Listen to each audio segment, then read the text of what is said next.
हाथ पैर बांध दिए जाएं और पीट पीट करके उसकी जान ले ली जाए। जो मंगेश यादव की हत्या हुई है, गांव से लेकर के आसपास के लोग जानते हैं कि पुलिस रात में आई थी, उठा ले गई। सरकार ने कैसी होशियारी दिखाई कि चप्पल में इनकाउंटर कर दिया। बताइए, जब जब सपा की ताकत मिलती है, अपराधियों का मनोबल बढ़ता है। और मुजफ्फरनगर कांड को कौन भूले? देश ने सर्वजन की स्थिति का सामना किया था। समाजवादी पार्टी का डीएनए ही ऐसा है। और सर्वाधिक सजा दिलाने वाली अगर कोई सरकार है तो उत्तर प्रदेश सरकार है। अन्याय की सब सीमा टूट गई हैं। अभी हमें सुल्तानपुर के परिवार के सदस्य मिले जिनके बेटा इंजीनियर। कोई कल्पना कर सकता है आज के समय पर कि मुंह पर टेप लगा दिया जाए, हाथ पैर बांध दिए जाएं और पीट पीट करके उसकी जान ले ली जाए? क्या ये सुल्तानपुर की पहली घटना थी? इससे पहले भी इसी तरह की घटना हुई थी। अगर आपको याद हो कि भारतीय जनता पार्टी से संबंधित रखने वाले ने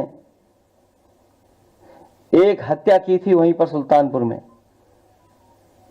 और अभी जो झूठी कहानी पढ़ी जा रही है इनकाउंटर को लेकर के, कोई ऐसा व्यक्ति नहीं है जो न जानता हो कि भारतीय जनता पार्टी की सरकार में झूठे इनकाउंटर हो रहे हैं, हत्या की जा रही है। जो मंगेश यादव की हत्या हुई है, गांव से लेकर के आसपास के लोग जानते हैं कि पुलिस रात में आई थी, उठा ले गई। पुलिस उठा करके ले गई एसटीएफ। और सोचिए आप कैसी कहानी गढ़ी गई कि उसके पास नया बैग था, अमेरिकन टूरिस्ट बैग बताया गया। और जब बैग खोला गया तो उसमें भी कपड़े नए मिले, शोरूम से खरीदे हुए। और जो मोटरसाइकिल मिली, सुनने में आ रहा है कि जो मोटरसाइकिल जिसकी चोरी हुई थी कई दिनों बाद एफआईआर लिखी गई। और उसके घर परिवार के लोगों के मां का इनको दर्द समझ में नहीं आ रहा, बहन के आंसू नहीं समझ में आ रहे हैं। और सोचिए कैसा दिमाग इनका। सरकार ने कैसी होशियारी दिखाई कि चप्पल में इनकाउंटर कर दिया। बताइए आप, कैसा दिमाग है इन लोगों का,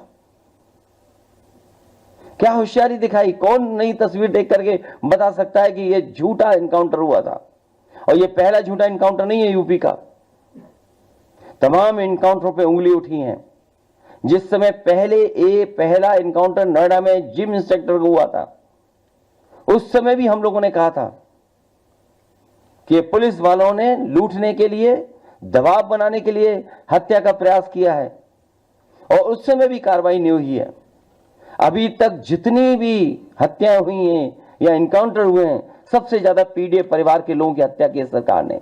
समाजवादी पार्टी की संरक्षण की ही देन है कि जब जब सपा की ताकत मिलती है, अपराधियों का मनोबल बढ़ता है और प्रदेश की भोली भाली जनता का अमन चैन भी लूटते हैं, उनकी धन संपत्ति भी लूटते हैं और बहू बेटी की इज्जत आबरू को भी खतरे में डालने का काम करते हैं।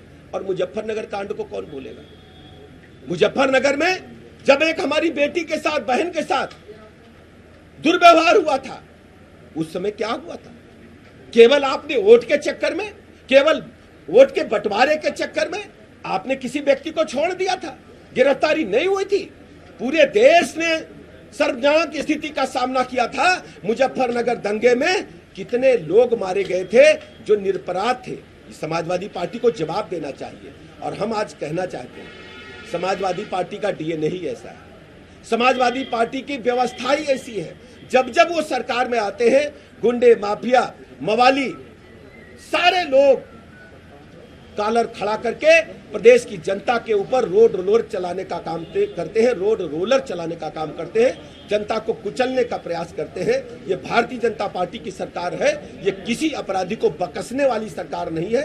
हर स्थिति में दूध का दूध, पानी का पानी होगा।